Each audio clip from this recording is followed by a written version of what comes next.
When planning a vacation, it's important to make sure your entire family is taken care of, and that includes your pets. Fernando Acosta-Rua is the president and CEO of Pet Paradise. Welcome back. Great, thank you. Thanks for having me. So good to see you again. This is too. a great topic. I love this topic, and of course, we know that summer vacations are going to be here before we know it. I can't believe it. But people are already traveling for spring and probably already thinking, okay, I want to give my pet the best pet boarding experience ever. How do they do that, in your opinion? Yeah, well, plan ahead. I mean, that's a big thing. Once travel really starts, it's a really busy time for everybody and for us. So I would say make your appointment, your reservation at Pet Paradise as early as possible. Second thing I would recommend, if your pet has not been to Pet Paradise, to come by, get a Get Acquainted Day, a Meet the Fam Day. It's free, and it just gives them an opportunity to get acclimated with the services, and that way when they do come from a boarding experience, it won't be the first time there.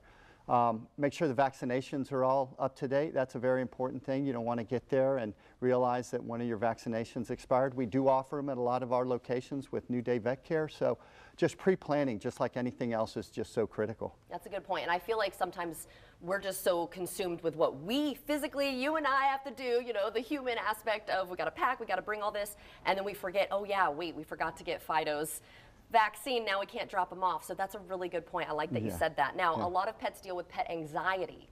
What advice do you have for pet parents dealing with that? You know, it's the pet and the parents that deal with the anxiety. So again, just familiar. If it's something that they've done before, it's a lot less stressful for the pet, and also just some of the things that I would bring the food, the same food. It can be a little stressful, so changing diets is never a good thing. So when they come, bring in the food that they're used to, and for the parents to please don't try to show that you're nervous or anything when you leave, because the pet can pick up on that. And also we offer webcams for the parents, so when they leave, they can check in on the pets, and that really kind of calms some nerves, them seeing that the dogs are having a great time when they're with us. And now you just made me think of this, because you're saying, you know, bring their food if they have that specific food that they like to eat. What about toys and blankets? Do people bring that to kind of comfort their dogs, or do you try to keep that out? We try to keep it out. We have plenty of activity, so we have a lot of socialization. They're playing, they're having a great time, so we really don't need that. We have bedding is already there, so everything they need is already there. We do recommend the food, so if you bring some food there, that way it's not changing their diet.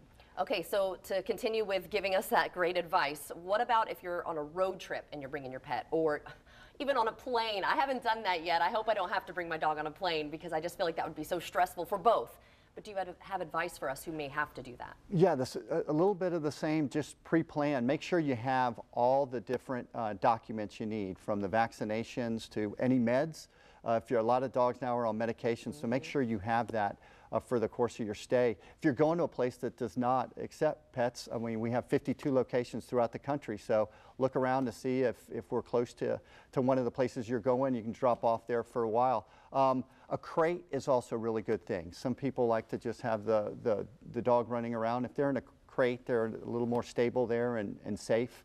And obviously food and water. Make sure you bring water too. Food is one thing, but travel also upsets their stomach. So if it's a short trip, not having food, going on an empty stomach, sometimes a better idea. Okay, and that was interesting too about the crate. I have one dog that has a little bit more anxiety than the other. As long as his bed is on the seat, he is cool. If the bed is not on the seat, he is like all uncomfortable in the car.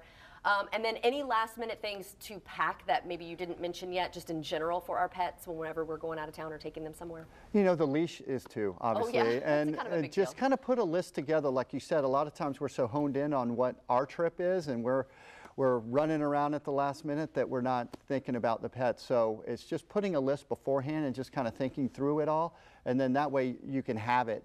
You may not need it, but you'll have it, and that's always better than not having it at all.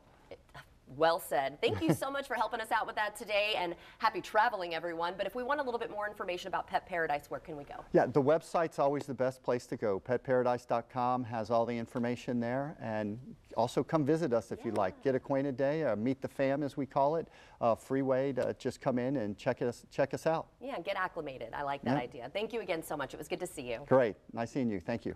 And if you'd like to see this interview again, just head to our website, and that's firstcoastliving.net.